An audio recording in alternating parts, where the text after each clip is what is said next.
आकाशः सन्धिः वायुः सन्धानम् इत्यभिरोधम् अकारिं ज्योतिषम्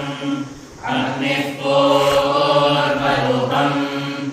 आदित्य उत्तररूपम् आपः सन्धिः वैद्युतः सन्धानम् इत्यभिः ज्योतिषम् अकारिविद्यम् आचार्यः पूर्वरूपम् अन्तेवास्युत्तररूपम्